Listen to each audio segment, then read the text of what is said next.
Sheriff's deputies often have a front row seat to injury accidents.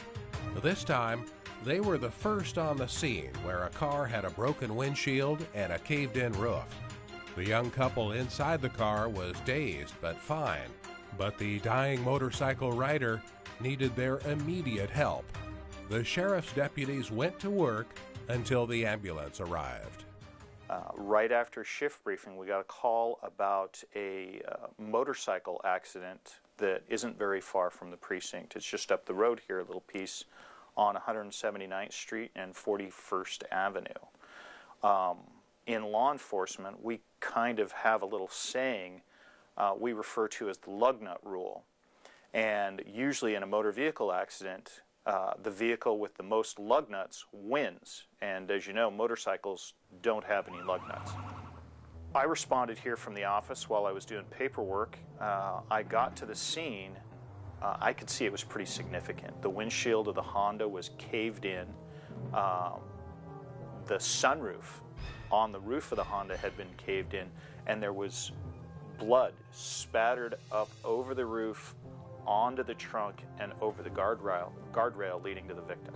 I just went right into CPR when I found that there was no pulse and no breathing.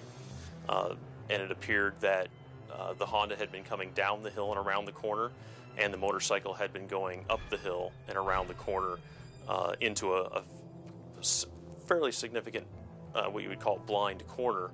I was doing CPR until Brett arrived, and I told him I needed a barrier device and his AED.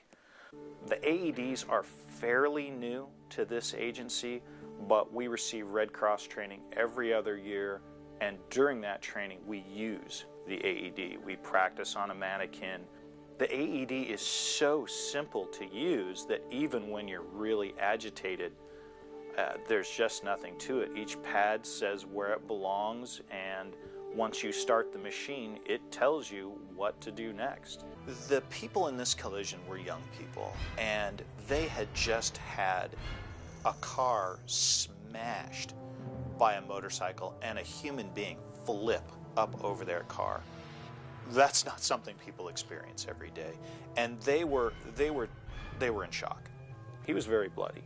He was very bloody, and we had concerns about his airway.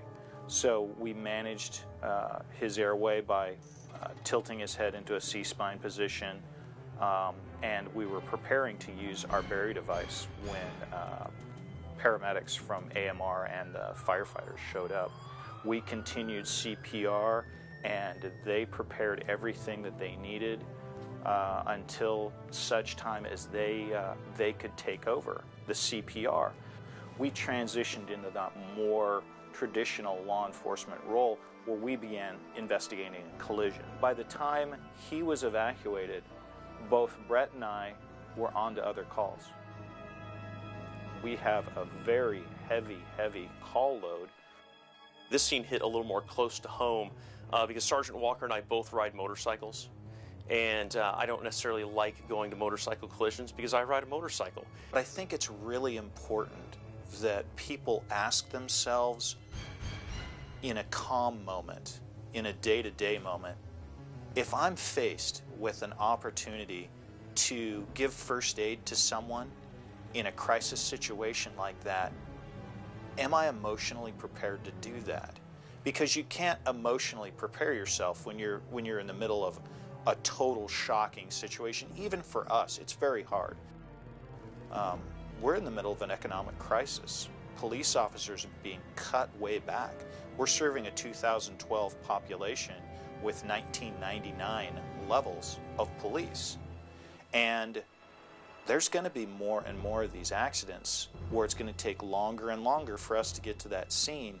And it may be up to you or me or somebody who's just minding their own business and has the opportunity to make a difference in somebody's life.